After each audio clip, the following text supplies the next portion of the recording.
مسلسل كل موسم بيبدأ مرة تانية. المسلسل بتاعنا هي اقتراب الأهلي من التعاقد مع اللاعب جاكسون موليكا.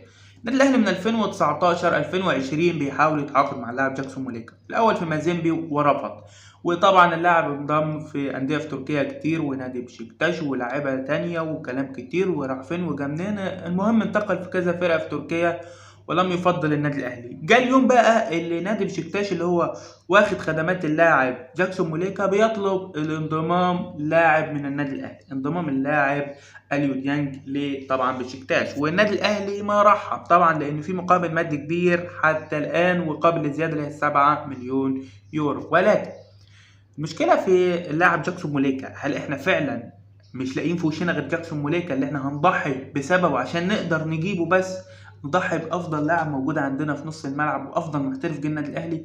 انا مش عارف ليه اداره النادي الاهلي ماسكه في جاكسون موليكا كانه احسن راس حربه في العالم. يعني احنا ممكن نقدر نجيب بالفلوس اللي هتدفع دي في جاكسون موليكا، نجيب افضل لعيبه موجوده في السوق، في اذا كان بقى في امريكا، اذا كان في اوروبا، في اي فرقه في العالم هتلاقي لاعب قوي جدا ب 4 مليون يورو. ده رقم كبير يا جماعه، 4 مليون يورو رقم كبير يجيب لك افضل المهاجمين المتواجدين حتى لو متوسطين في المستوى وهيكونوا اقوى من جاكسون موليكا. انت مش عارف ليه مصمم على جاكسون موليكا بالتحديد. في 2019 رفضك وفضل الاحتراف، في 2020 رفضك برضه وراح اعاره الفرقه في تركيا في منتصف الجدول ومكمل في تركيا ومش عايز يجي النادي الاهلي. طبعا النادي الاهلي يمسك فيه، مش عارف ليه النادي الاهلي عايز يجيب جاكسون موليكا بالتحديد مع ان بفلوس تقدر تجيب لعيبه كتيره جدا جدا. وده رايي في الصفقه، وانا اتوقع يعني بعد بيع اليو ديانج لبشكتاش وقدوم جاكسون موليكا، لو تم يعني الصفقه، لو تمت الصفقه يعني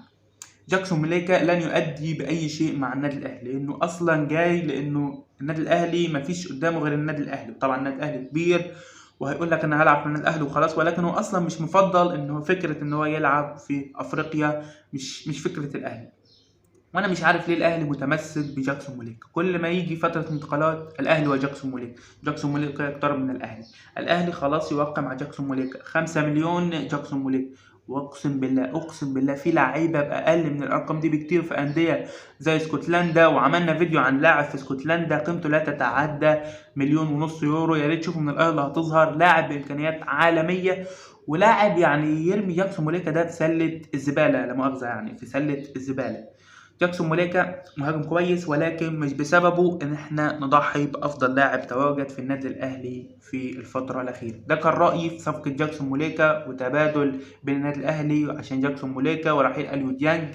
كلام فاضي والله. ويا ريت اداره النادي الاهلي تبص في الدوريات القويه او الدوريات المتوسطه في اوروبا وامريكا والبرازيل، هتلاقي لعيبه عالميه بارخص الاسعار، وكمان لعيبه هتكون عايزه تدي في الملعب مش زي جاكسون موليكا. جاكسون موليكا طبعا عايز يدي في الملعب، ولكن جاكسون موليكا عطى كل شيء مع بشكتاش، ولما لقي بشكتاش جابت ابو بكر واللعيبه دي اللعيبه الكبيره مش هيقدر يشارك، عشان كده قرر ان هو ممكن يجي النادي الاهلي. ده كان رايي في الصفقه، واتمنى ان النادي الاهلي يبحث عن مهاجم بعيد عن جاكسون موليكا. ده كان رايي، ويا ريت انت كمان تسيب رايك تحت في التعليقات في صفقه جاكسون موليكا، وهل فعلا احنا نبيع اليو ديانج عشان نجيب جاكسون موليكا، واحتمال كمان ان هو لن يتالق مع النادي الاهلي. ده كان رايي في الصفقه، ويا ريت تعمل لايك واشتراك للقناه وما تنساش الشير، وسلام.